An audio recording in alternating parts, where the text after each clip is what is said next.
Hey gang, Jim Masters here. Coming up in just a second, right here on the Jim Masters Show Live, we've got an extraordinary guest coming in from Las Vegas, Nevada. Acclaimed, internationally beloved chef Josie Clemens is here. You might have recognized her from Hell's Kitchen with Gordon Ramsay. Yeah, but she's been doing this for a long time. She's an acclaimed vegan chef and now the co-creator and celebrity judge on the all-new All-Star Vegan Cooking Competition TV series that's debuting very soon this year. It's Peeled and it's going to be amazing. It's creating TV history. And there are the stars of the actual series. Chef Josie is joining us again from Las Vegas, Nevada. She's going to talk about how she left a job at Tesla to really find her true passion. She loves to cook. She loves to put smiles on people's faces, and Peeled is really something special. It brings in compassion and kindness and empathy, respect for animals, and good food as well. So Chef Josie is joining us here live exclusively on the Jim Masters Show, coming to you right now. Get ready in 3, 2, 1, go.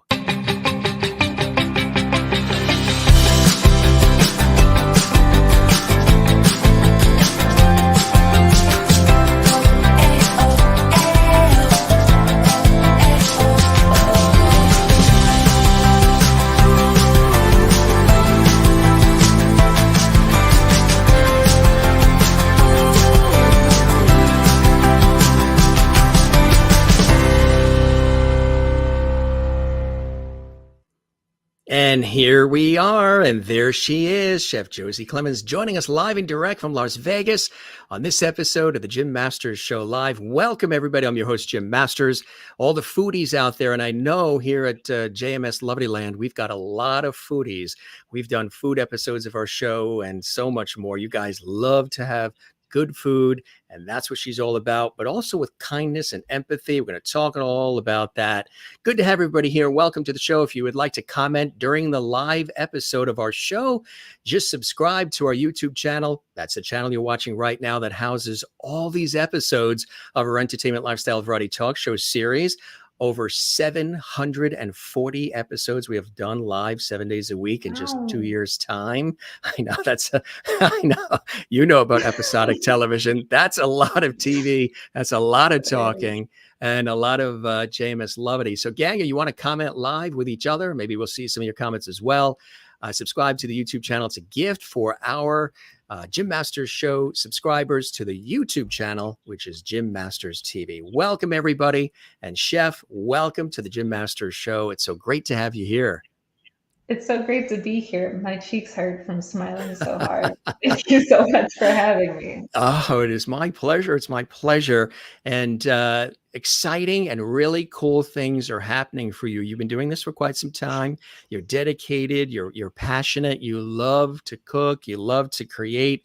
You're culinary visionary on many levels. You're an author as well. But you just like to share food and good times and kindness and empathy in a way that's so beautiful, while also being in touch with health and wellness and balance and nature. For you, when did all of this start? Because again, I mentioned you had the opportunity to be on Hell's Kitchen, the Young Guns series, which was really fantastic. People, of course, know Gordon Ramsay and they know that series. And to survive that in any way, shape, or form, you deserve a medal. You're on that as well. Yeah. I mean, really going gung-ho and just really giving it your all and just bringing in, the vegan creations in such a fantastic way. But now you have this wonderful opportunity to pair up with these fine folks for a fantastic new series that is launching, which I know you guys are very excited about. We're excited about as well, which is the first 100% vegan cooking competition series. This is unbelievable. But first, before all of that, how did all of this get started for you? This interest in food and specifically vegan? Wow. Well, that is a loaded question. I think it just kind of began when I was a kid. I started cooking a lot. There wasn't a lot of cooking happening at home besides like grilling meats. or like making hamburgers or meatloaf. So it was like very heavily carnivore, Yes. the way that I grew up. And as I became, I've always wanted to be a chef, so I became a chef. I got into a kitchen when I was 16 and naturally kind of went vegetarian just from breaking down hundreds, if not thousands of pounds of chicken and beef and pigs. I mean, it was insanity and just kind of like naturally grossed me out a little bit. So went a little bit vegetarian. But Yeah. it actually took my entire life collapsing for me to go vegan. I think that, you know, if your if your team and your followers are called the Lovedies, I think that everyone can understand that immense connection is kind of a byproduct of suffering if you so choose it. And I was looking to connect to something, to connect to myself again.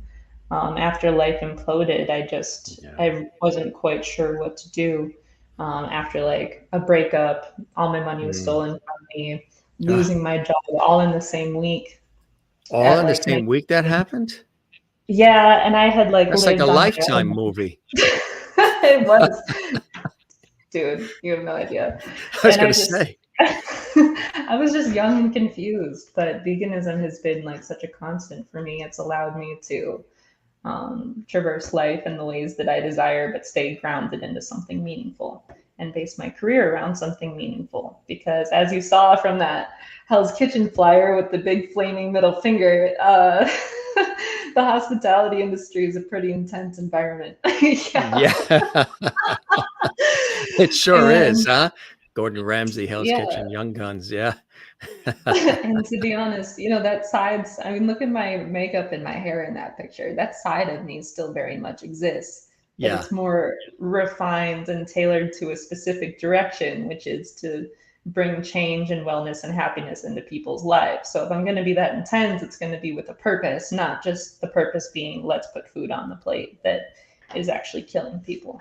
Right, right, right. Exactly. Yes, I know. I mean, if you want to get a wake up call, just visit like one of the farms or where things happen, with the animals sometimes, and that can give you a little bit of a wake up call, and maybe you start thinking about it a little bit. So you started vegetarian and then slid into vegan. When did you realize, or when did you decide? Okay, I like the vegetarian thing. I'm used to that. I'm not having the meatloaf and the other stuff like I was raised on. So, my system is accepting the vegetarian. But now I think I want to go a step further and I want to go into the vegan world. When did you make that decision?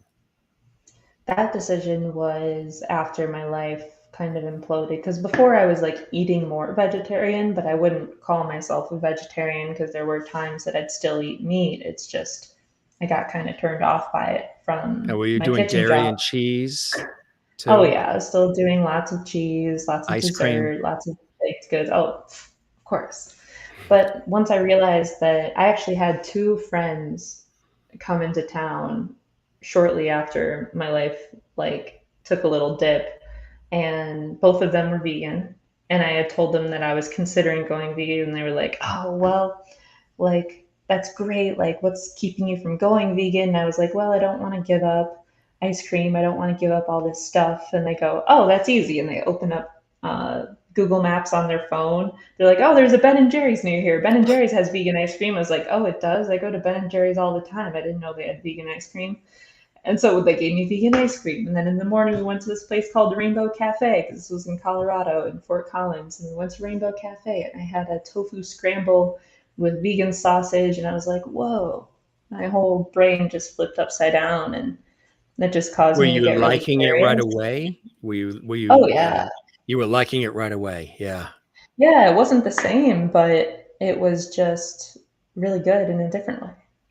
Mm, that's So I cool. was down with So it. you then did you sort of, when you went home, go through your refrigerator, go through your cabinets and start throwing things out? Was it a cold turkey sort of situation, or did you sort of wean yourself off? How did it happen for you?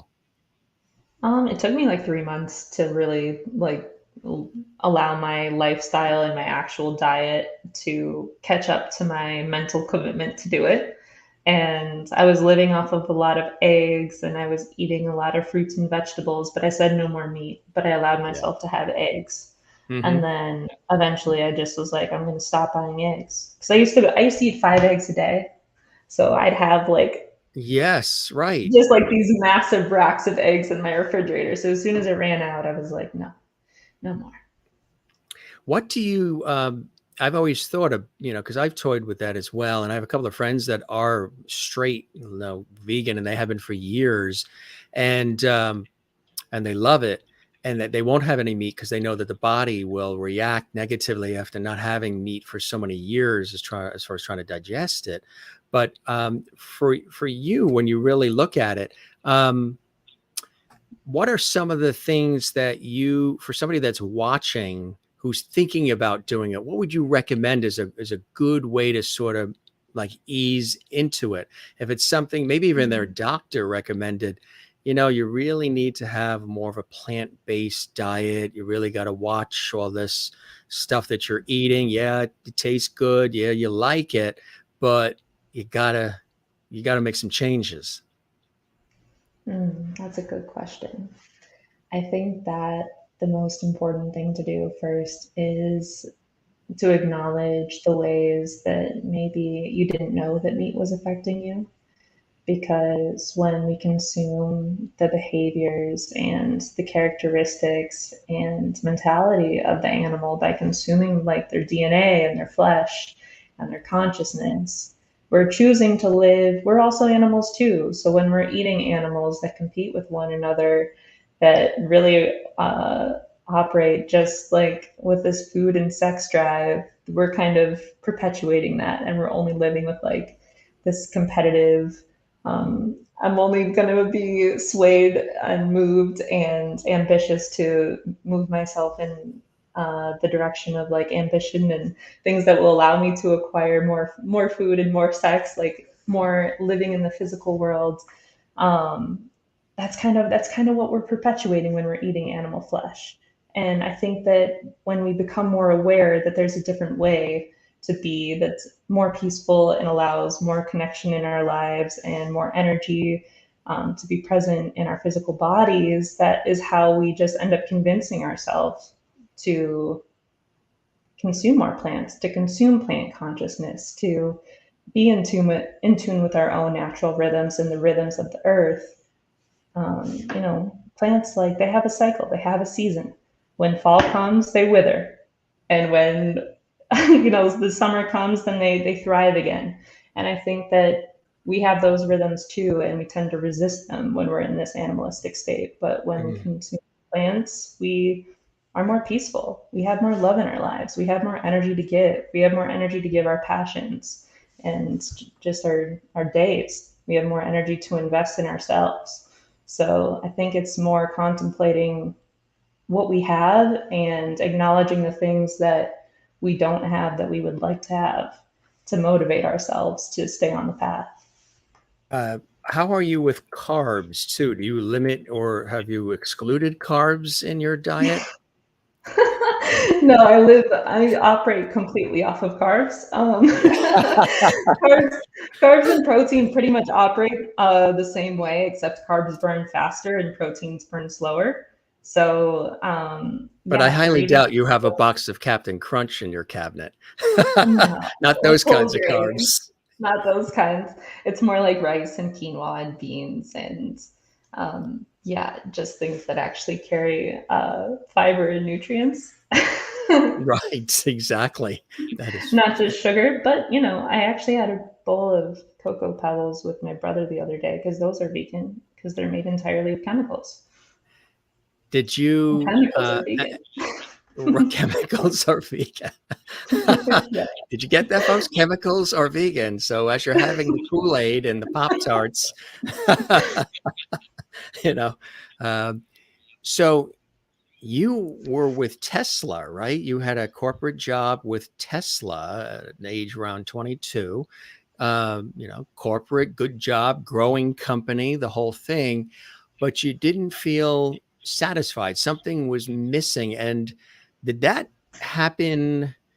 Was there anything that perpetuated that? Like for a lot of people, what we've gone through the last couple of years has perpetuated them stopping, pausing, reflecting, looking inward, and saying, maybe I don't want to do this anymore. Or maybe I'm not, serving others, or maybe I'm just serving, profits, or whatever it may be, wherever they are. What was the trigger point for you to say, I want to leave the corporate world and really immerse myself in the Mm, career that you're in now? And I'm sure that wasn't easy to just jump. You're thinking about the income and all the rest, but in your heart, something was pulling at you to move forward. yeah. Yeah, well, it wasn't easy, but it also was easy because I listened to the signs. And I think that had I not listened, hey, Gia, I think had I not listened to the signs, life would have slapped me in the face and rerouted me anyways. Yeah. So, and what I mean by that is Tesla was going through a series of layoffs. Okay. And so my friends were getting laid off, and I realized when I wasn't getting laid off, I was getting disappointed. I You was were like, actually why are hoping, I was hoping to get laid off? And so I was like, oh yeah, maybe I should uh, reflect and reconsider what I'm doing with my life and why mm, I'm here. And so yeah, then I asked myself one night, I remember vividly, I don't normally drink, but I had a glass of wine. I bought a glass of wine from Target when I picked up my laundry detergent and I was doing laundry and I had a glass of wine. I was like, why do I work this job? Why am I here? I was like, well, I have to pay rent because I live in LA and it's really expensive. So I do need that. But beyond that, I don't really know why I'm here. I picked this job because it provides a consistent income with my source of consistent bill bills. paying Uh, revenue, right? so I was like, what would happen if I stopped having to pay rent? And I was like, well, worst case scenario, I could live in my F-150 and build it out into a tiny home. And so that was like a running joke in my brain for like a month. Worst case scenario, I live in my truck.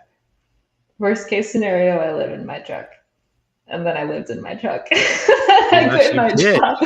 You Yeah, turned I it had into a my home. uncle. I Wow. had my uncle who's an engineer build it out for me. I bought all the materials and I told him what I wanted, and he was like overjoyed to build it out. And I did, and it took him 4 hours. Yeah, and then I lived in it for 9 months, and I left my job, and it was like the best 9 months of my life. That is incredible. So you weren't in places obviously where you needed like heat running at night or anything, right? Because I was trying to think, in the truck, how would you do that to keep yourself cool or warm? How did that work?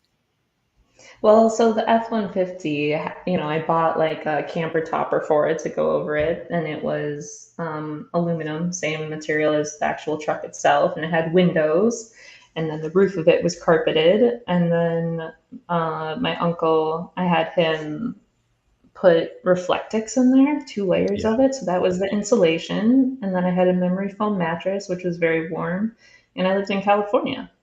But I also watched YouTube videos of people who were doing this in the winter and they had the same stuff as me. So I was actually getting hot and I had to take the memory foam mattress out and like recalibrate and make it a little bit cooler. But I mean, I think you can do that in any temperature. I'm pretty convinced.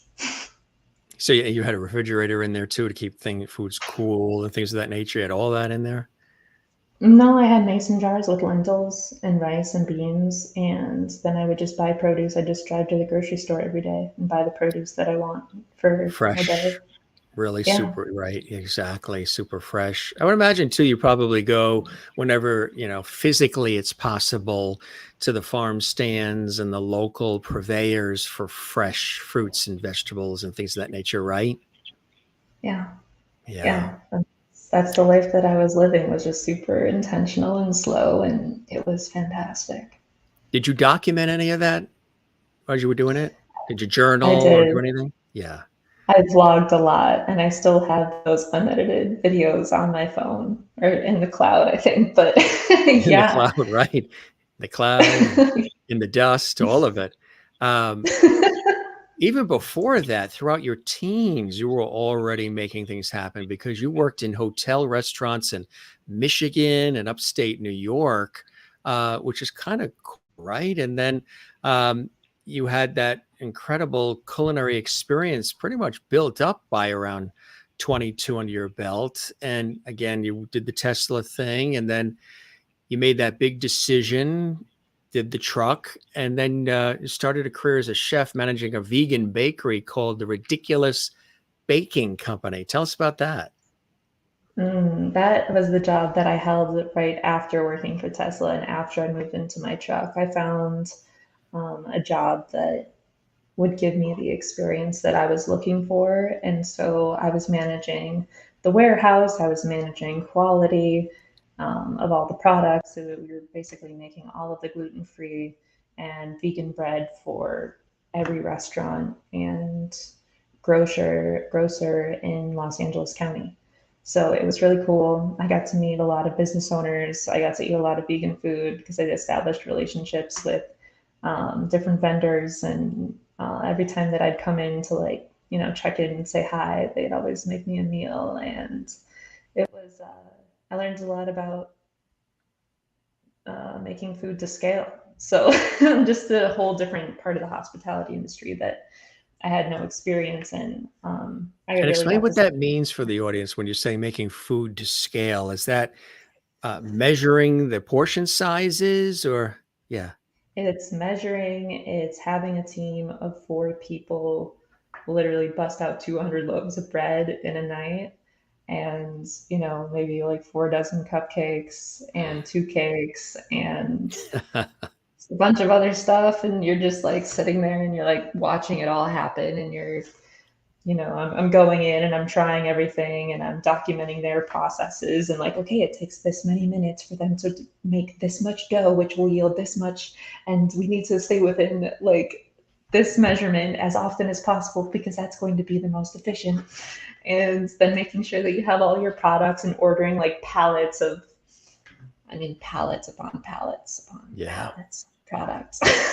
Did you So enjoy it? Did you enjoy that? Or did it yeah, feel factory assembly line at all because you were doing so much over and over and over and over? Did you feel like you were still able to have the attention to detail that, a fabulous chef like yourself would desire? I did because everything was made by hand. So then when something's slightly off, it's not like you have to recalibrate a machine. You just have to look at the baker and be like, hey, do you see this one? This one's nice. This one's not nice. Can you remake this? Can And you then, remake yeah. that? Yeah.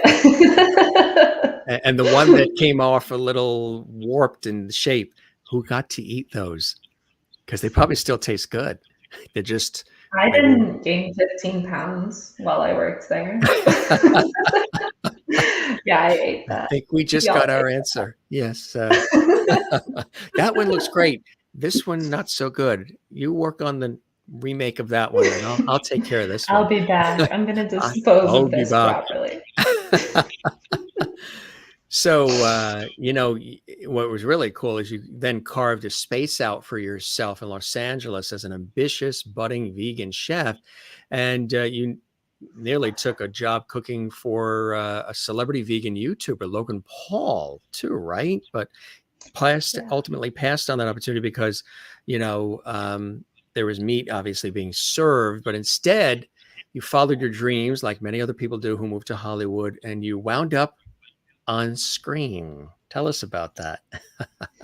Yeah, I was living in Los Angeles and then I went to Logan Paul's house like a few times and I was able to cook for him and he offered me the job and him being such a savage and like wanting people to go their own way and follow their dreams, he made me call my boss at Tesla because I was already working for Tesla and I was considering taking the job to go work for Logan Paul.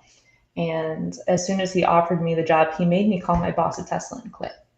So that Mm, was the day that I quit because he told me I had the job. But then he ended up texting me later and saying, like, hey, are you still going to be able to make meat for my friends? And I said no. So turn that job down because I didn't want to cook meat. And then I got another job offer to be the executive chef of this restaurant called Underground Cafe in Glendale underneath Hollywood Studios. Mhm. And they wanted me to cook meat there too. And I said, no, I can't do that. And And then that would Hell's include Kitchen called. everything.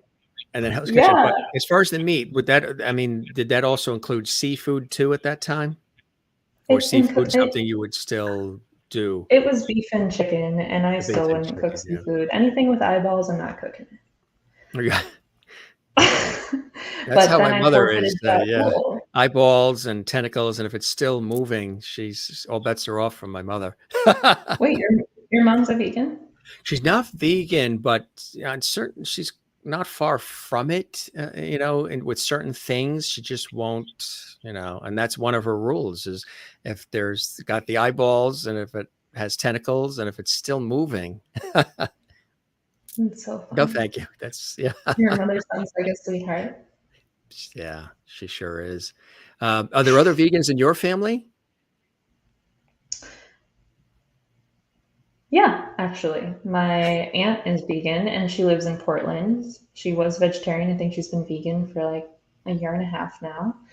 And my stepmom is slowly moving towards veganism, which I'm really proud of her for because she is typically on like an all meat diet. So it's a big deal.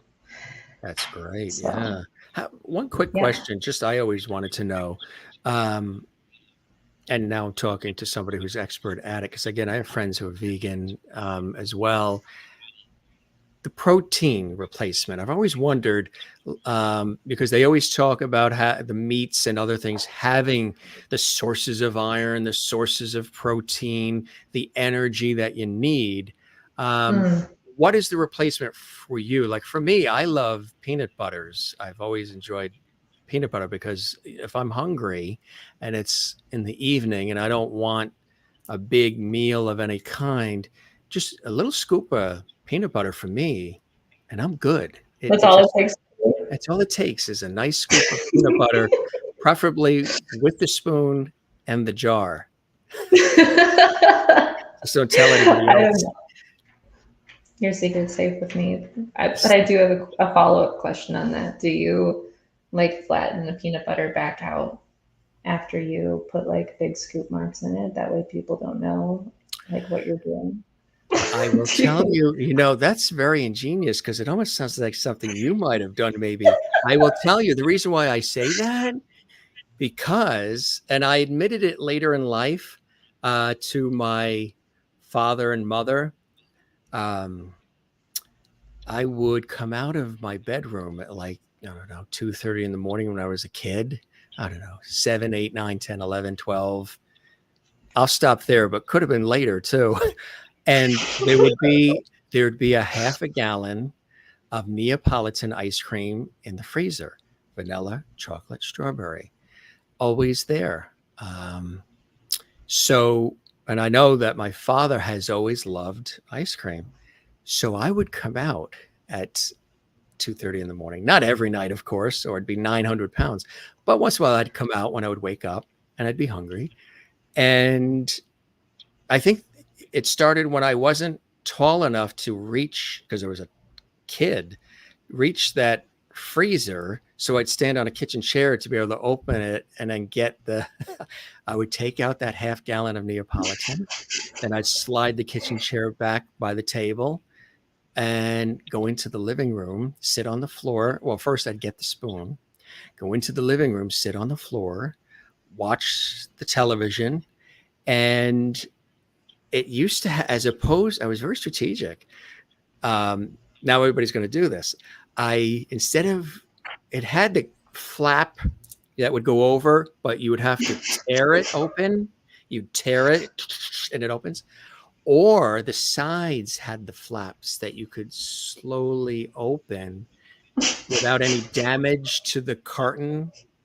So then I would neatly scoop the vanilla, chocolate, the strawberry. This is delicious. Ice cream, ice cream. It was at a time when you were only able to have ice cream when it was after dinner or any other time, but it wasn't like you could just go out at 2 o'clock in the morning into the kitchen and start eating ice cream Just DoorDash some ice without cream into your house really quick. without parental approval. You know what I mean? What are you doing? And get back to bed. So I'm neatly, evenly scooping the the vanilla, chocolate, and strawberry, eating it. And then when I had enough, I mean, I wouldn't eat the whole box, of course. I would conveniently lift the wide flaps and then the two looping flaps, tuck them together. And then I would get that kitchen chair, climb up on it, open the freezer door, and I would put the half a gallon of ice cream back exactly where it was, but I would flip it upside down. So when they opened the flaps, it looked new. It looked like it hadn't ever been touched. I just want to take the That's pretty time. creative at that age, huh? Appreciate you for this confession. Now, what's your confession? That's ingenious. Listen, That's I already revealed to you that I gained 15 pounds when I worked for a bakery and that I do the thing with the peanut butter, okay? How do you do it with the peanut butter? How do you, because the peanut butter, it's tough to sort of, doesn't it leave like spoon marks? Or how do you can't flip the peanut butter upside down. It takes a trained professional, Jim. It takes a trained professional. Trained professional. I'll have you shoot me an email or text me how to do it so I could do it. I will. I'll give you a full 16-minute class on it. I taught you how to do it with the ice cream, and now you could. But it had to be the half gallon, the carton. It couldn't be a barrel of ice cream or anything because there's no way to flip that upside down. It's the kind that has the flaps on each end, and I used to just flip it upside down. So when smart. My father would take it out, gonna have a dish of ice cream, and open it. Oh, that looks good. Meanwhile, if they went the other direction, a quarter of it would be gone. It's genius. It's honestly genius. I was definitely guilty of. My thing was blueberry waffles. I'd sneak blueberry waffles and I'd put peanut butter on those. Oh, wow. That sounds good, huh? It's strange. Wow. It's strange, but that was my addiction because my mom didn't keep junk food. So that was that was how I got my junk food fix. And it was just eating strange things together that felt comforting and fatty. Do you ever still do that? I mean, like you just said, you had Cocoa Puffs not that long ago. Do you ever go on a quick mini splurge for the heck of it? And if you do, what would it be? Would it be like the Cocoa Puffs or a dish of something? I think my splurges are more extreme, but they're also more refined. It's like a pretentious splurge. It's like I'll buy a really nice bar of chocolate that's like $7 and then I'll eat that. But I'll buy 10 of them at Whole Foods and then I'll just like one after the other in the week? No. But I mean, it depends. I mean, if I'm like PMSing, yeah, maybe. But if I'm not, I try to like disperse it over a month span. Right, you tried it. I like how you say, I try to disperse it over a month span. That's the goal. Good listener, Jen. I know cookies for me, if there are cookies around, and sometimes that would be a splurge if you worked hard on a project or worked hard on something or something fantastic happened you want to celebrate, and somebody has just freshly baked some cookies or they sent you home with cookies, or it's holiday time and all the Christmas cookies are coming out of the oven with family and all, my mother, everybody else. That's a tough one. That is a tough one. Peanut butter cookies, different things. That's you can't just have one type thing. I have a belief that if you want to splurge, it's okay, and you just should. Because if you want to eat 5 cookies and then you tell yourself that you can only have one, and then you just want to eat those 4 other cookies so badly, I think that the mental health is worse than the blood sugar spike. I think that the resistance that you're putting in your brain is far, far worse than the blood sugar spike, because you're probably not going to want to crave 5 cookies every single day. If you do, maybe that's a problem then. But like, Right. if you want to eat 5 cookies one time, just do it. How did you know it's 5? You're That's the intuitive. magic number. That's the magic right, exactly. It can't be an even number. The 5 is the bonus. The 5 sort of gets over that even hump, right? 4 would be too even, too Totally, neat. The 5 is like you're giving yourself a bonus. totally. The fifth one is the bonus cookie. That is That's what funny. gives you the ultimate hit of dopamine. Yes, The fifth one. right. So, you mentioned then all of a sudden, here comes Hell's Kitchen. Here comes Gordon Ramsay, legendary series of shows on Fox and Oh my all, and, gosh. how did how did how did that happen? Did he walk into a restaurant and see you cooking, or how did that connection happen for you? I wish it was that magical, but no. Uh, there he is. Yes. Yeah, so crazy that. So that was my third meat cooking opportunity was Hell's Kitchen. They give me a call through Facebook Messenger of all places because they were looking for young chefs for that series, Young Guns, that season. And the casting director is Facebook friends with my ex-boyfriend's family friends, who I met That's at a the way it party always works. one time, and I had cooked for them, and they liked my food, and so they recommended me to be on the show. And next thing I know, Wow. she's calling me. And I Wow. told her no, just like I told Logan Paul, and just like I told that other restaurant. I said, no, I'm not going to cook meat. Yeah. But then I had Yeah. like this spiritual breakdown. I was like, why is this happening 3 times? In Buddhist sutras, 3 times is what's considered sincere. And so if this is what the universe wants me to do, I will do it. And I'm going to cook meat and I'm just going to be the vegan among the non vegans. And I've actually found that's really a successful philosophy, Mm, anyways, to that not is so isolate cool. yourself and only be around people whose opinions you agree with, but to be sovereign in your own opinion around the masses. That's Yes. not just for veganism, but just for anything that is going to ground love and light into the world. It's so important to have a backbone and just be a part of the rest of the world and spread your message, whatever it is you're trying to do, because that's how you can impact people.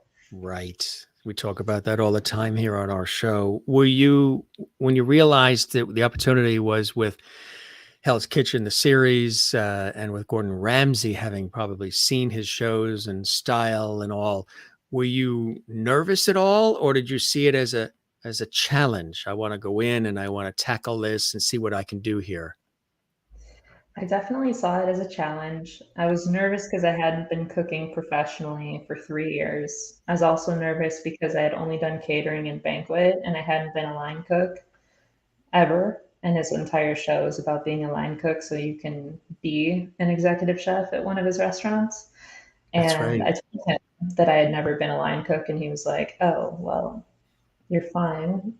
Doesn't show." And so he gave me a lot of encouragement, you know. But originally, yeah, I saw it as a challenge, and I also saw it as um, an opportunity for me to like come in and dominate like this part of the world that I didn't agree with anymore, and Right. to penetrate it with like this empathic way. So it's like dominance, but not dominance. It's just like allowing myself to be a different kind of chef Right. and defeat the stigma that you have to be this toxic, abusive character um, in order to be successful. Right. That is true. So, so you're on Hell's Kitchen, and then you move on from there, and then after the exposure of being on a network television show like that, um, there's a fame factor that happens oftentimes, no matter what it is. It's just the exposure. What happened? Did the phone start ringing for you? Were people saying, "Gee, I love your style. I love what I saw. Want you to work for us. I want to collaborate, or come and let's build something together." What happened from there after the Hell's Kitchen Young Guns experience for you, Chef? Mm. Well, right after, nothing. So like you film and you make this really cool thing, and then you're sworn under secrecy. You can't talk about it until it airs. And it didn't air for 2 years. So in that time, I had a catering company and stuff. But once it took off, this guy who used to do PR for Iron Chef in London reached out to me, and he's like, "Hey, I'm in the UK. I could put together a vegan tour for you. I'm vegan. I'm a vegan activist. I used to do PR for a living. I haven't done it since before COVID, but like I would love to do it again. Do you want to do it? Do you want to come out to London? You can live with me. Like let's do this and this and this." And he had like all Wow, this energy, and I was like, "Yeah, all right, let's do it." that's So incredible, huh? I did it, and it was super fun. These opportunities are it's interesting, isn't it? How some of these just opportunities presented themselves and to you in the way that they did, you know what I mean? When you look back at it now, you're like, wow, I mean, if that didn't happen, maybe that wouldn't have happened. And then that triggered this and how it's all threaded together. And these opportunities that not everybody is always afforded sort of came your way, which is kind of cool, huh? Yeah, it was pretty okay. Yeah, it was How long awesome. did you do that? Yeah, I was going to say, not too shabby, Jim, not too shabby. Um, it's a living, it's a living. Uh, what happened then? How long did you do that? How long did you stay with that? Well, that was a 2-month tour, Two and I months. did like many kitchen takeovers where I would go into a vegan restaurant and utilize their staff and put out a 5 and 10 course dinners. Some of the menus they were like collaborative works with the kitchen staff, and some of them were my own ideas that they just wanted to help me execute. And it was so fun. It was so fun being able to lead a team in this conscious way that I'd always dreamed of, and that it was basically an opportunity to prove to myself that just because I didn't win Hell's Kitchen doesn't mean that I'm not good enough, and just because I have a different way doesn't mean that it's the wrong way. I got to go in, make a cup of cacao for my team, get really personal with them, and then bring in the intensity, but also like when things would go wrong, I think that's the most pivotal moment that will set the tune is how you handle people when they mess up. And so being a more nurturing figure and being able to like allow people like to allow um, slight inconsistencies for the sake of creativity and the sake of providing a really great experience for customers, it was really eye opening for me, and it created this whole new level of commitment inside of me to make sure that that's the kind of energy that I bring to this industry. So yeah, Which it is was awesome. cool. Yeah, it's really, really cool. And you, out of all of this, you've become, as I mentioned in the introduction, a globally recognized vegan chef, author, culinary visionary on so many different levels. And then the idea of this incredible series, which really is making television history. I mean, you and I were chatting before. I work in TV as well, and to have an all-star situation, all new vegan uh, cooking competition series and show in this way. Tell us about how that all came together. I know The Kind is behind it as well, and just it's a fantastic creation. It's an amazing thing. Mm, Um, Tell us all thank you. about it. Yeah, and of course, there's some very special people that are also behind it along with you. You know, it takes a village, it takes a team, and here's one right here, right?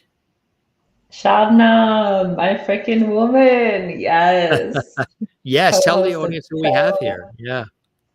She actually has her PhD. She is vegan. She is incredible. She actually just came out to Vegas to visit me, and we had a stellar time together. She is one of the smartest, most beautiful souls with so much integrity. The entire cast, the entire crew that also created the show was all vegan.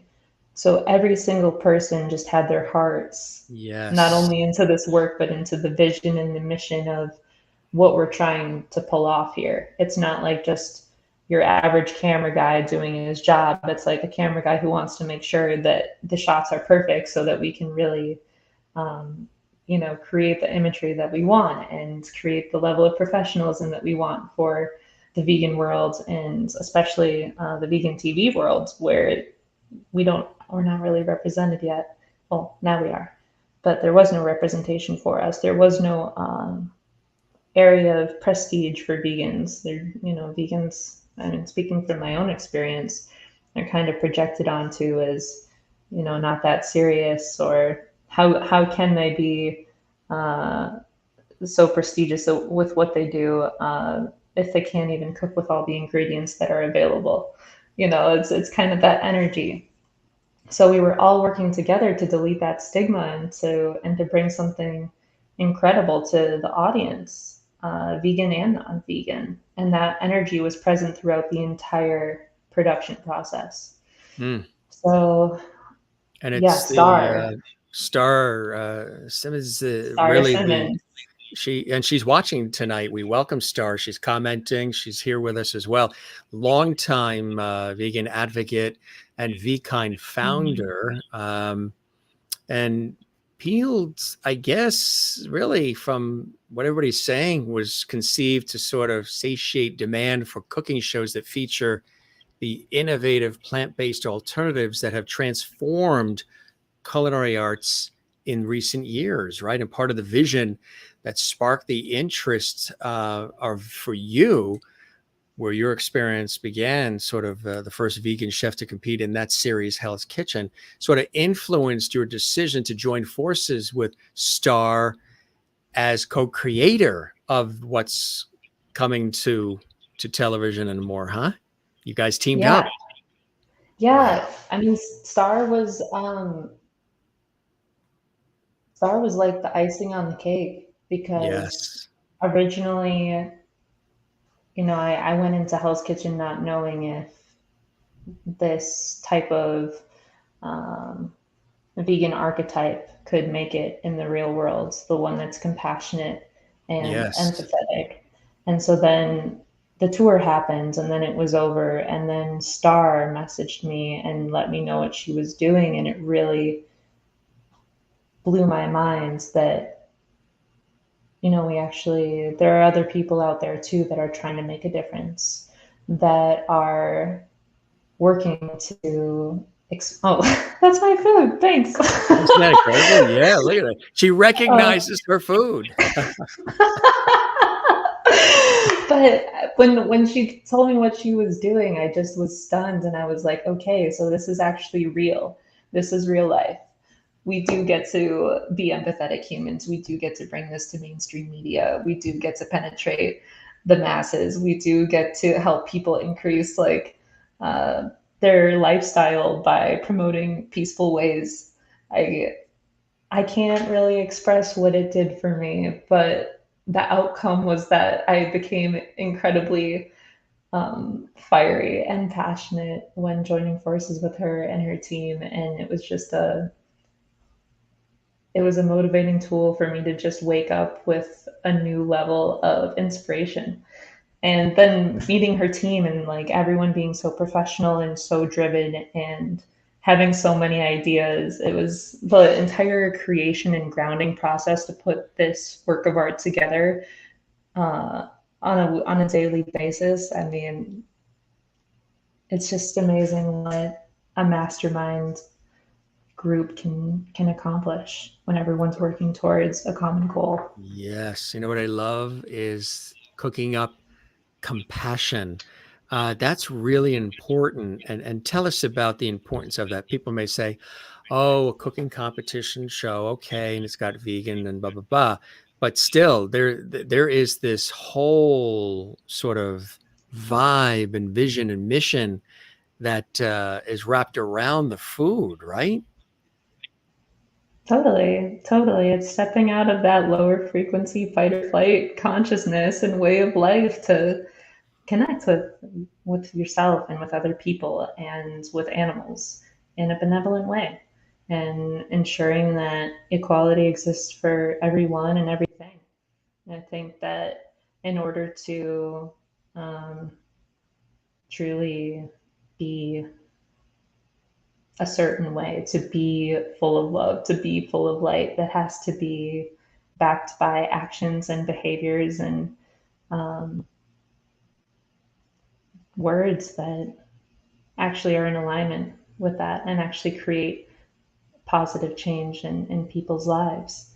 And I think that if you can't respect the chicken in the same way that you would respect your friends, it's pointing out a fundamental flaw in our discerning mind of what is acceptable and what's not on a Yes. day-to-day basis. And so when we expose ourselves and we expose that flaw in our way of being, it's like an entry point to create change and to see the kind of world that we want to live in, and not to be so scared all the time and not to be scared of our neighbors, but to be more connected and realize that there's good because we're actually being good. Yes, right, exactly. So, when the idea came to bear, what was the process like of then, because I know when you have a fabulous idea, there's so much involved in then taking the dream, the vision, the mission, the idea, and then getting it on paper and then getting it off the paper into reality, into form and shape.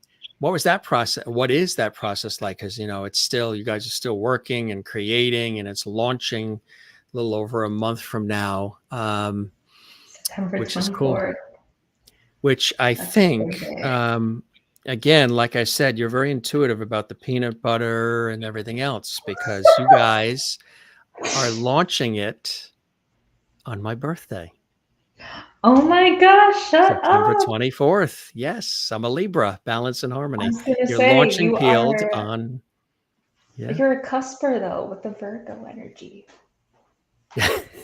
Well, yeah, that is a cusp. Yeah, 23rd starts it. So I'm like Okay. cusp. Yeah, yeah. Full, but 23rd, I think, ends Virgo. And then 23rd starts Libra. And 24 is Okay. part of Libra. And then, yeah, I have Virgo rising, I was told too, which is kind of interesting. Okay. The two things next to each other. That's quite balanced. And see, I love four, the number four, because it's even. It's sort of even. Okay. That's the Virgo, but the That's the Virgo Libra, in you the speaking. Libra wants the fifth cookie. Amazing. But the Libra likes the balance and the harmony and all. But yeah, you guys are launching it on my birthday. It's Well, make sure to that you send me a guys, text you did your message. research. You said, you're probably, I know you guys, you and Star and everybody, we lost a lot of sleep. You're like, gee, we could do this on the 22nd. We could do it on September 27th. We could do it maybe September 18th or even October 1st. Let's see when Jim Masters' birthday is. It's September 24th. You're going on his show, right? All right. We were going to do it on the 19th. Call production, call the networks, call everybody. We're moving it to September 24th. That's so Exactly. kind of you guys to do that. You're welcome. We wanted to make sure that we honored you. Star just said, wish you could come to the premiere. If Oh, you'd like to wow. spend your birthday with us, I think that you should come to the premiere And and that's bring your happening finest tuxedo. in Los Angeles, in Hollywood, right? Right there. Yes, sir. The Very Directors cool. Guild. Oh, And it's right at for the Directors Guild. our Yeah. listeners, we have VIP tickets available on peeledshow.com. Just a little shameless plug. Yes, And absolutely. Plug then you away. can see all the vegan celebrities that are there and meet all the cast and crew as well. And there will be food, there's going to be champagne. You should definitely come. Peeledshow.com. There it is on Yeah. the screen. Peeledshow.com by VKind Studios.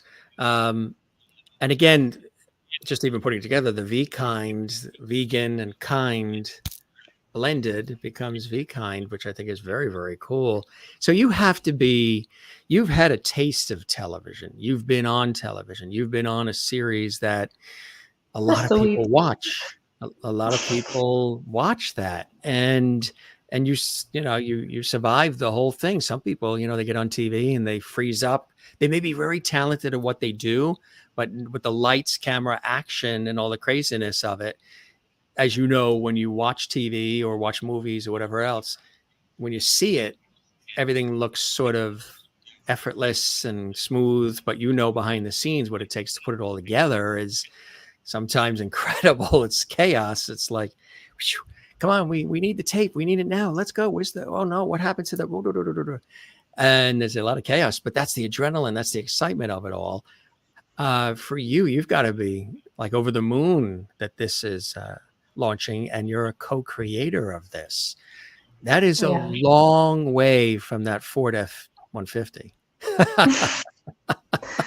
It is a long way, and I'm super grateful. I'm super grateful for all of the chaos it took to get here and all of the chaos that will continue to have to happen in order to create positive change and to create messages on TV that will penetrate people's minds and hopefully make them ask important questions that will lead to bigger and better things for them.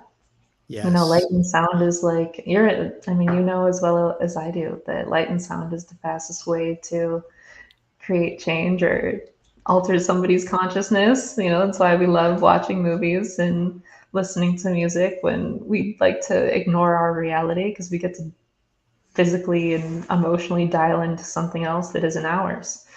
And so Yes. if people want to dial into something empathic that's still engaging and exciting and inspiring and like gives you all the adrenaline that you are looking for from regular programming as well, it's on Peeled, and it'll be on everything else that we produce and that I have a hand in, for So there'll be sure. more than just the show. There'll be a whole other body of work and other things and opportunities to be connected in addition to the series then, huh? It's inevitable. Yeah, it's inevitable. That's cool. That's exciting. Somebody asked, have you ever, or are you planning on writing a cookbook?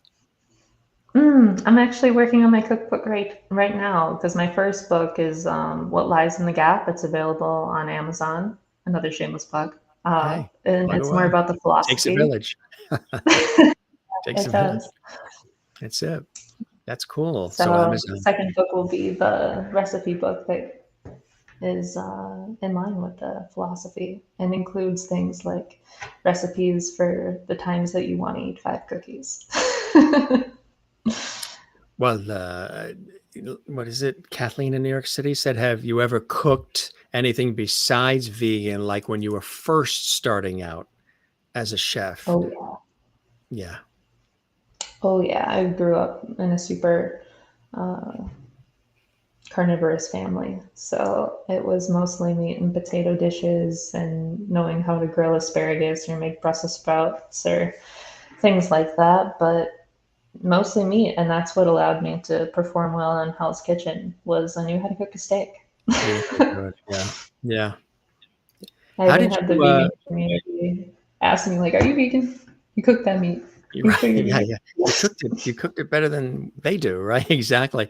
Um, is there anything that you crave, anything that you miss?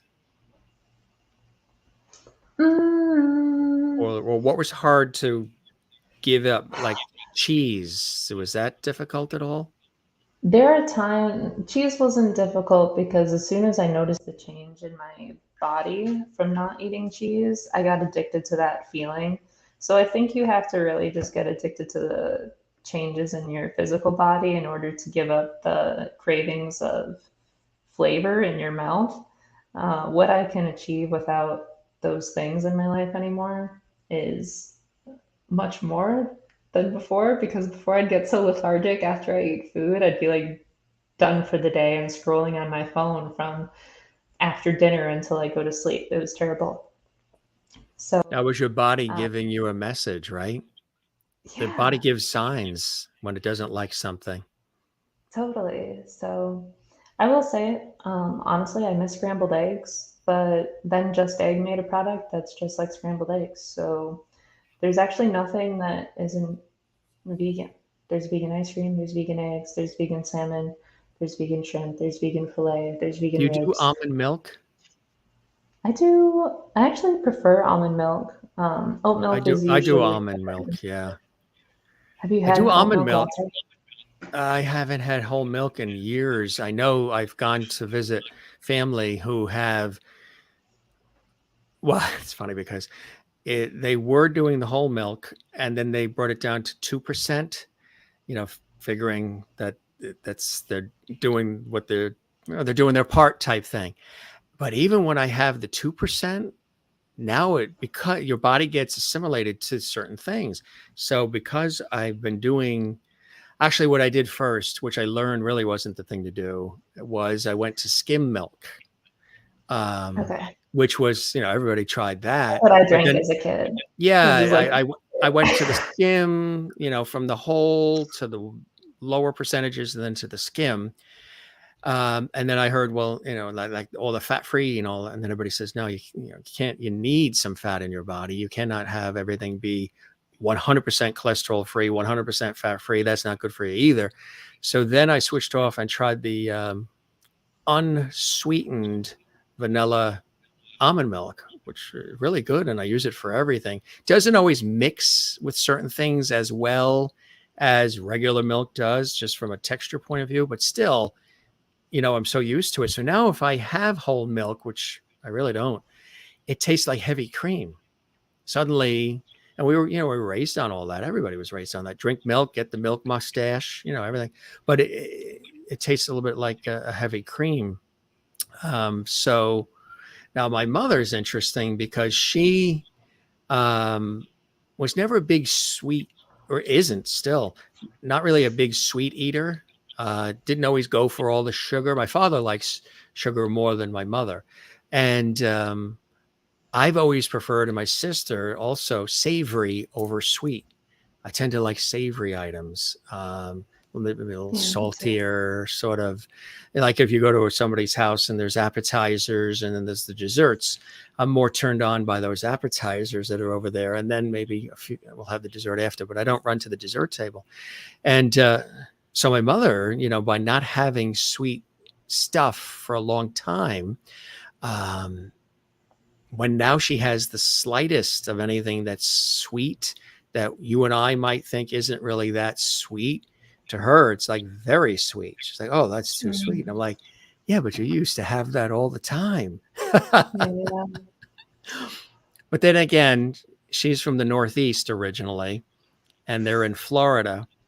And when she comes north to visit, when the family comes north, any temperature that drops below 72 degrees up here in the Northeast, she needs a light sweater. And I'm like, a light Mm, sweater? You're from New England. She says, but you don't understand. When you move to Florida, your blood thins, Jim. it's so So true. I was the it's same in just Los funny Angeles. how our bodies do assimilate to wherever we are and whatever we're doing. But yeah, the almond milk I do. And Linda in Florida, speaking of Florida, was curious what position you worked at restaurants, and what restaurants. I guess you wanted to know what restaurants you had the opportunity to work with. Oh man, okay. Well, Fiona's Delicatessen. I was the catering sous chef. I was in Fort Collins, Colorado. I was also after Hell's Kitchen. I was a line cook at Gold Leaf Collective, which was in Fort Collins, Colorado. I lived there on two separate occasions. My first job, I was a banquet chef at Palazzo Grande, and that place was crazy. We were like we were like cooking food for 1,200 people every single day. And that's kind of where I got the foundation of all my cooking skills and the discipline engraved into me, which included like watermelons and hot pans being thrown at me. That was a really great time. Oh boy, yeah, And then after Tesla, while I was at Tesla, I had a company where I was doing restaurant consulting. And yeah. then after Tesla, I worked at the bakery and then I managed a food truck. And yeah, I had a lot of management positions. I kind of always worked in volume and management. So that's kind of the background of my culinary experience. So this is really exciting. I mean, it's tremendous, and again, it's revolutionary that this series is launching, where you're taking the element of the cooking competition, vegan, kindness, compassion, and empathy, and you're marrying them together in this unique way. And I think what's great about it is those things are very representative of who you are and Star is and everybody that's involved in it, right? It's reflecting the true nature. You guys aren't doing something that somebody else envisioned or somebody else is saying you've got to fit this mold. You guys are working around what it is you want to do now and what you believe in and how you live, and then building the show and everything around something that's really authentic. It's the authenticity that all of you guys are expressing that people will really, you know, dive into and realize and appreciate. It's not, again, okay, we're doing this because it's a popular form of television, so we're just going to do that. You're building it around your beliefs and your heart and soul, which I think is a really cool way to approach it. Thanks. Well, I think that's what you're doing with your show too, with your Yeah, yeah, with you your got it. levities. And it's so important to break the mold and to be different because, it doesn't necessarily mean that it's going to have the most traction right away because it's not the most popular, but it's also the thing that's the most needed. And it only Yes, takes like a few people to really help you leverage something that's so important, to get it to where it needs to be, which is in front of massive audiences. So I right. think that the show and your show provides what should we call it? A fundamental emotional tool that people need. I like the way you said I like the way you said that. A fundamental emotional pull that most people need. I love that. That's cool, Totally. huh? We'll have to all use that in our branding. A fundamental emotional pull that all of us need.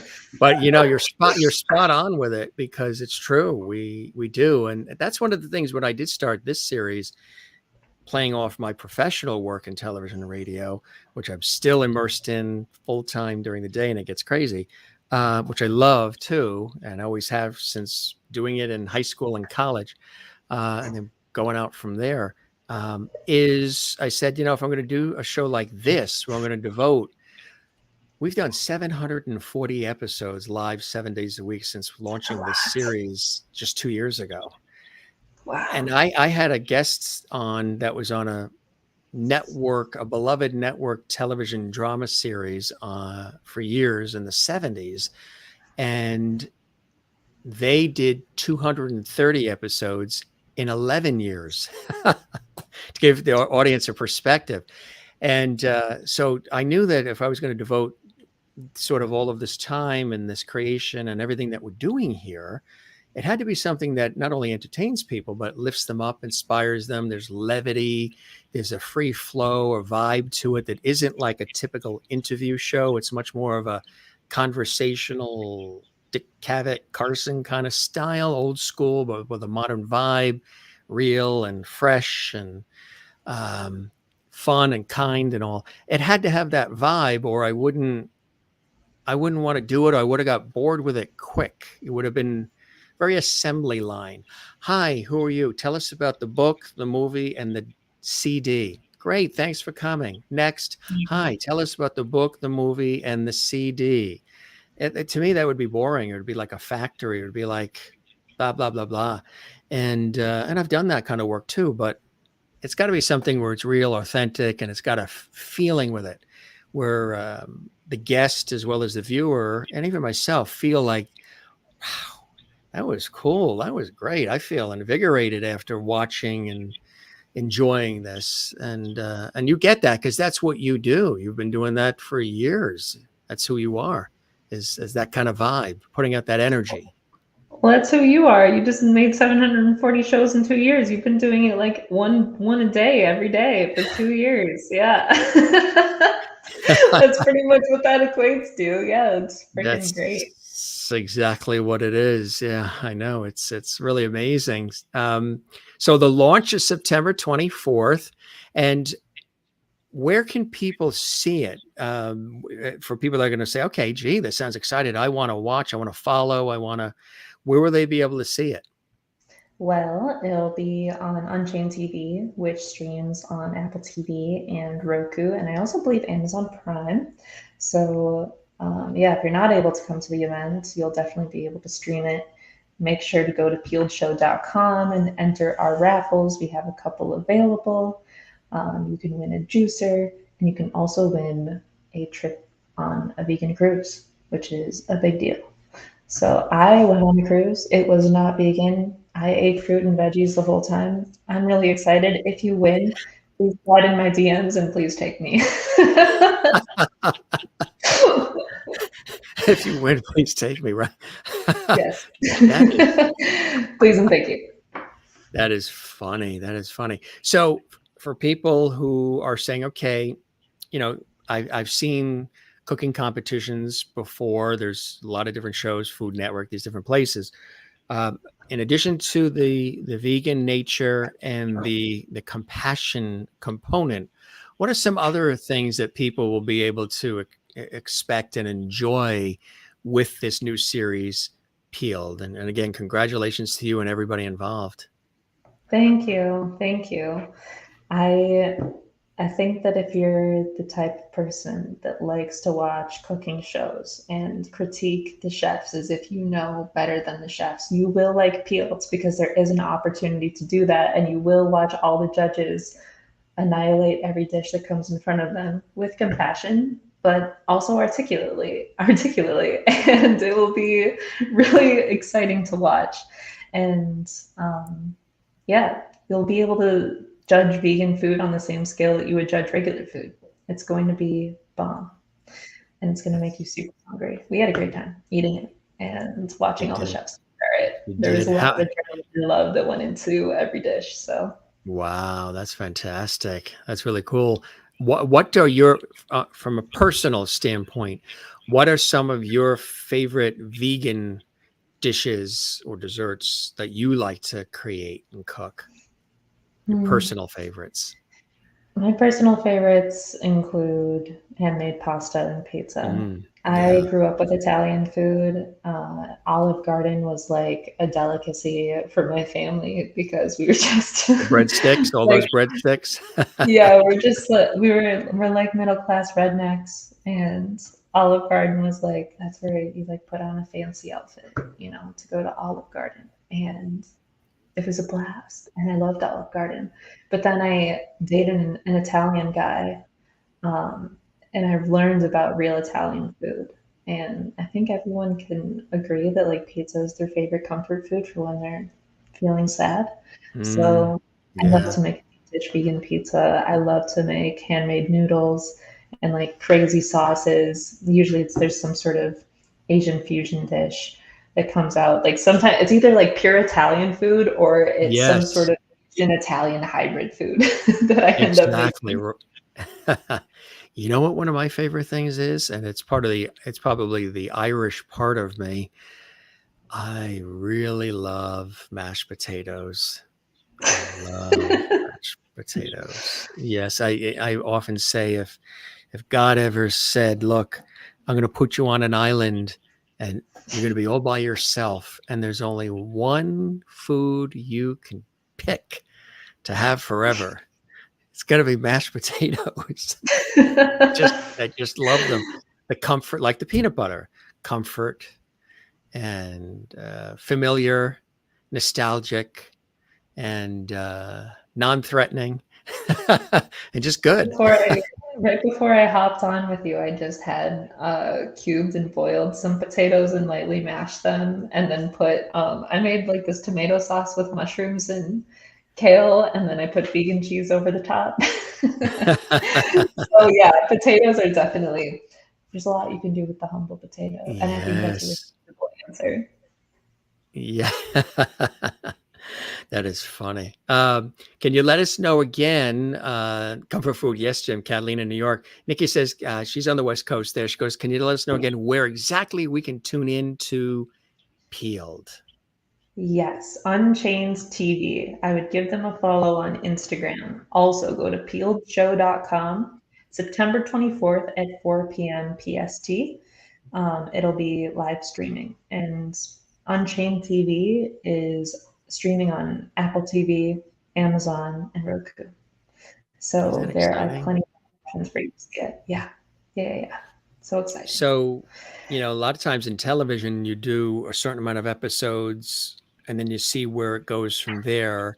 Have you done all the episodes in the first block now and with the hopes that you're going to continue and go from there? That's exactly what we've done. Yeah. So it's only up from here. That's it. All up to the viewers and everybody watching and to watch it and enjoy it and learn something too. Even if somebody is not necessarily vegan, they still will enjoy this, right? Because they'll learn something. Maybe they're not themselves, but maybe they have to cook for a family member or folks who are. They can also learn different tricks and different things by watching the competitors and the whole thing. There's something for everybody, right? Totally. I think it's important to note that the panel of judges, oh, correction, 6 p.m. streaming, Star said. Thank you, Star. 4 p.m. the doors open for the red carpet event, which includes abs drinks and so much fun. Awesome. Thank you. I Tonight's think, announcer is Chef Josie Clemens. Isn't she doing a great job? She's our voiceover announcer. yes, gotta make sure. Um, yeah, the panel of judges are very knowledgeable. We have Miles Woodruff, who's the CEO of Sophie's Kitchen, who is a Culinary Institute of America graduate, vegan chef Chris Tucker, Yeah. who has insane baking skills, and Elizabeth Alfonso, who is an investor in the vegan sphere and comes across a lot of different vegan products, and she knows her stuff. So you have knowledgeable people coming after these chefs and vegan chefs who have been experimenting and serving vegan food for many years, and also some beginners as well. So you get to see the contrast there, and it's really exciting. It's really exciting. It is, yeah. And again, tell us about the other folks that are part of the show as well, because it is like an all-star celebrity sort of situation, which is a whole other component and element that can really excite people as well. Tell us about some of the other folks. Well, yeah, so we have Chef Donald.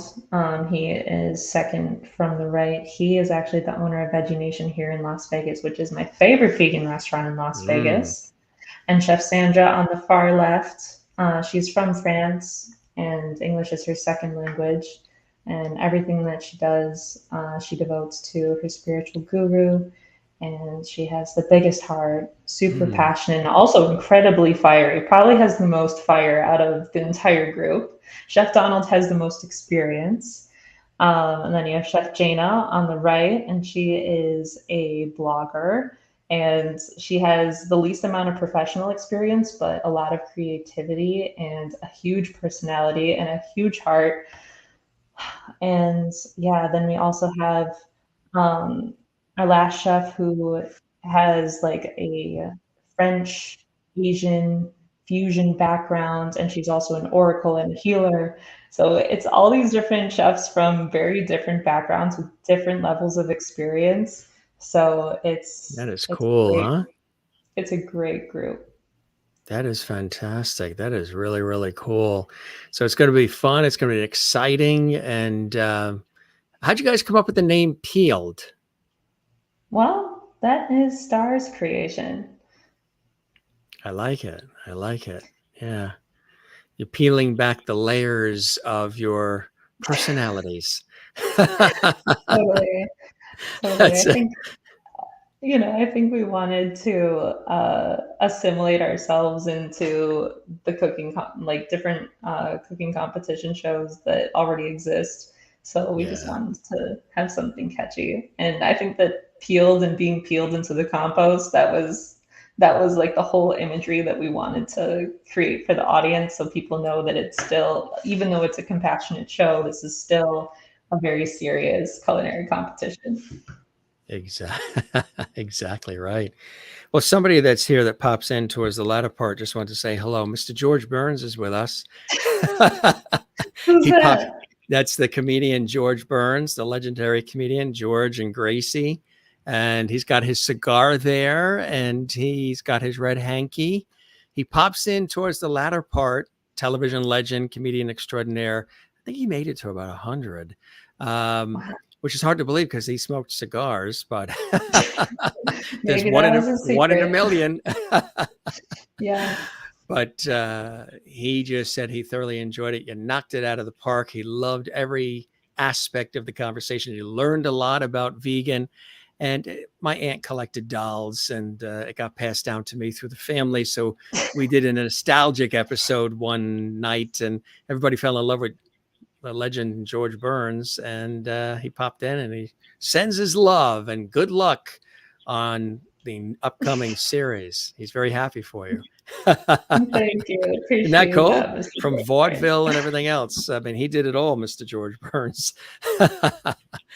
This was really Oh, fantastic. It was really cool having you on, learning more about you and your background and your passions, and also the incredible series that is coming up that you are co-creator of with Star, and got this whole team of fabulous people that are, supporting and celebrating and really excited for you and with you. And I think it's just absolutely awesome. So good luck with this. And peeledshow.com, gang, is where you can go. America's first and only 100% vegan cooking competition. It's going to be fun. The gloves will be off, but with compassion. When have you ever seen a cooking gosh. competition show where the gloves are off, but with the compassion?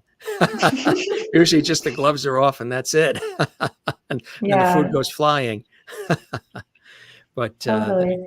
We want to thank Star, you so thank you, much for Star. I having us appreciate on that. here. Oh, my pleasure. Yeah, thank you Amazing so much interview. for Thank you. allowing us the opportunity to share and promote the show. And I hope everybody live streams it. Tell your friends. Make sure Yes. if you have any vegan friends that they know. And Yes. yeah, we'll see you September 24th on your birthday. On my birthday. How cool is that, right? And we even gave them the tip as far as what to do with a half a gallon of ice cream that's in the carton that has the flaps on each side. Flip it I think over. today was a very Always. informative They learned a episode. lot about how to scoop peanut butter out at night and make it still look smooth so it doesn't look like anybody touched it. That was hers. If you joined us late, that wasn't me. That was Chef Josie. Mine was the upside down ice cream. I will be posting a course. It'll be 60 minutes teaching you how to hide your peanut butter fetish from your family. So I also used to come out of my room and wake up my sister, and we would go on Christmas morning, and supposedly weren't allowed to touch the gifts yet and everything else. But from what I was told, of course, I don't remember doing it. I of would, course not. I would, the gifts would be there. And when I was a real small kid, I used to be fascinated by the wrapping, just the color. And, I'm very visual anyway, and I like color, but the wrapping was so beautiful and incredible, gold and all these colors and everything. And she said, my mother has always said that I used to come out and I guess I would just kind of like the ice cream thing, just tear the edge of the gift just a little bit, so to see if it was the thing I wanted, and then try to put the flap back down. And that there would be the stockings that have all the goodies in the stockings, and there would be Christmas cookies and things of that nature. And we'd come out 4 a.m, 2 a.m, probably didn't even sleep that night. Christmas Eve, I still don't sleep. I'm like a kid. I still don't sleep on Christmas Eve. And It's so cute. Just steal the fuel yourself cookies, on 5 cookies eat the for the cookies that were in day. the stocking, have the cookies. You don't That's need funny. sleep, and you can just have 5 cookies. Just have the cookies. Exactly. Eat That's the right. cookies. Exactly right. David's here. David Trotter, thank you for joining us from Blue Dot. Great job. Anybody that's new, we welcome you to stick with us. We're here every day, live, 7 days a week, just about. And sometimes, I take a day off to go with family at family events and work calls and things of that nature. But you can find this episode and all the episodes of our series on our YouTube channel, Gym Masters TV. That's where you can find the Gym Masters Show live. So if you would like to see this episode again, or you can share it, feel free to do that from our YouTube channel. Don't forget to subscribe to the YouTube channel, which is Gym Masters TV. We would absolutely love that. And also, when you do that, don't forget to leave a comment for us on the YouTube channel right underneath this episode. Drop a comment. We're very engaged and we love to respond and connect and collaborate and communicate with everybody. Give this episode a thumbs up and a like. And all the episodes you've enjoyed here on the Gym Master Show Live Entertainment Lifestyle Variety Talk Show series right here on our YouTube channel, Gym Masters TV. And binge watch some of these other episodes, over 740 episodes, including this fantastic I've got some one. work to do. I tell you, amazing guests, and you're included in that now. Really awesome. They already said you're a Lovity. So how does that make you feel that you're a Gym Master Show Lovity? Pretty cool, huh? I feel lighter already. Yeah, I was going to say, I tell everybody there's Oscars, Emmys, Grammys, Tonys, Peabodys, Tellys, Tonys. But when you get a Lovity from the Gym Master Show Live, I would imagine your feet are tingling right about now. So cute. So sweet. Thank you for also having a show that incorporates compassion and kindness. Oh, the pleasure is absolutely all mine. We thank you, and we thank all the viewers. Thank you, Star, for your kind words, and Linda. Thank you very much. And everybody watching, again, PEELEDshow.com. And look for Chef Josie and everybody. You're going to enjoy yourself. And thank you for being here, Josie, and coming to our screens. Another amazing show. And Anna's in Southern California right there. And everybody for all these great comments as well. Wish you continued success and blessings. And before we go, any final words as far as our conversation, the show, and maybe some of those blessings and things that and joys in your life that propel you forward? Wow. I think that it's my friends, it's my girlfriends that really keep my spirit alive. And so to anyone watching, if there's someone that you haven't contacted in a while, or if you're the kind of person that hides away when you're feeling low because you're used to being a positive person and you only want to show your best face when you're vibing high, I highly recommend calling a friend and leaning on them for support so you can continue to be the light in the world and bring the positive energy, because that is what gets me through. That's a beautiful answer to that question. I hope the show met whatever expectations you had, Chef Josie, and that you'll spread the word about the show and you enjoyed the time with me as much as I absolutely have with you. I had an incredible time. Thank you. I feel like I'm in a very meditative place now and I feel very happy and loved. So thank you for just shedding the light upon me and giving me a place to talk about this wonderful thing that Star created and that the entire Be Kind team created. And yeah, I hope that we get to meet in person soon. That would be fantastic. I appreciate that. You really are definitely a Lovity, and good stuff. Thanks for being with us, my friend. Now, what are you going to do? I'm so glad I'm part of the Lovity Club. You are part of the Lovity Club, and you're welcome back anytime. Definitely welcome back. And what are you going to do now? Make a salad or something after the conversation? You got to be hungry, right? You've got to, because we're on the East Coast where it's 9:35, but it's still early for you. It's like 6:35. You could make a nice salad right now, or I'm going to finish demolishing this. Wait, show us this. Look at this. She whipped out. I just put a spoon in it and I eat it like a meal. And so I'm going to finish eating that. I'm going to put on some lo-fi music and finish the 3 websites I've been working on. The 3 websites, so all in a day's work. Space to accomplish that. Now, I need to know, you don't level out the watermelon like the peanut butter, do you? in case anybody else wants some watermelon. That would be It's hard to do with impossible to watermelon. hide. Yeah. It's impossible to hide. It's a rind afterwards. It's just like an empty soup bowl. You gotta do the whole thing yourself. Exactly. Yeah, you have to commit to the whole watermelon. So this is my second half. Anita Claire says, thanks, Chef Josie. Absolutely. And thank you there in California. Super sticker, green color, supporting our show. We really appreciate that. And you Aw. are definitely a lovely. And we always want to note that when people take the time to do a super chat, super sticker, super emoji, or super thanks to support the show. That's beautiful. And That's so and sweet. also says that's how she eats her watermelon. Just dives right in with the spoon and goes, have at it.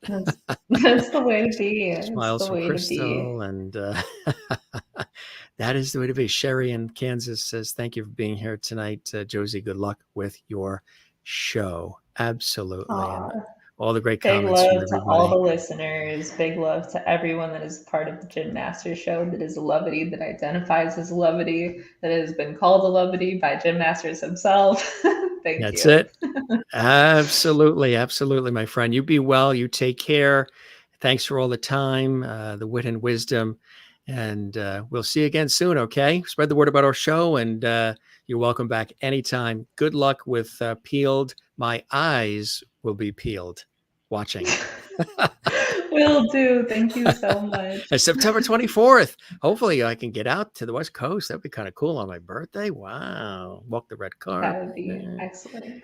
Yeah, I've done a lot of red carpet events, hosting, and I'm seeing all that other, but that'd be kind of cool to see that, huh? Wow. Good Yeah. stuff. All right. You be well. Thanks. And you're the best. I appreciate all You the as time. well, Jim. Thank you so much for everything. Have You're a beautiful welcome. evening. You too. Thanks, Chef Josie. Take care now. Bye-bye. Hey, bye. Bye-bye. Isn't she fantastic? Chef Josie Clemens. She is the co-creator, celebrity judge on the new series Peeled. That is, and keep your eyes peeled. That is coming out September 24th. How cool is that? It's on my birthday. She's an internationally known vegan chef. She's an author as well. Yep. And she was on Hell's Kitchen with Gordon Ramsay. She's cooked at great eateries and restaurants. She's been doing this for years. And she even lived for a while in a Ford 150 just to, experience that as well. And a really amazing story she has, right? I tell you, got a chance to learn about the show, but also about her. There she is again with Gordon Ramsay from when she was on Young Guns. Of course, that was international exposure as well. But she herself, she just loves what she does. Does she have a great something about her personality that evokes kindness and compassion and comfort and ease? I just tell you, it's really a pleasure meeting her. She's refreshing, isn't she? She's the real deal, and she laughs at everything I say, and I love that. She scored lots of points there.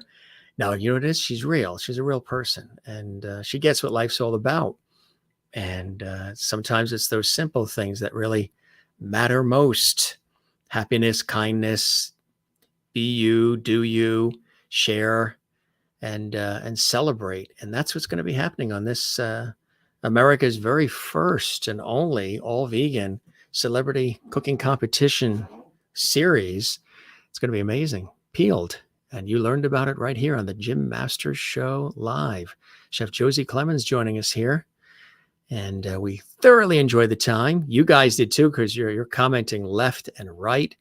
Really, really good stuff. And if you missed anything, gang, all you need to do is just watch this in the archives. Again, this was really a fabulous episode. We know we have a lot of JMS foodies who watch our series and love food. Sometimes we've gotten on food conversations that have lasted an hour or two, just talking about food. Remember the time I did an episode where I made a whole dinner and I cooked it and ate it in front of all of you, and you guys sent in recipes, and we did this whole incredible show, interactive show back and forth, because this is an interactive show as well. We bring you guys into the fold, which I love doing.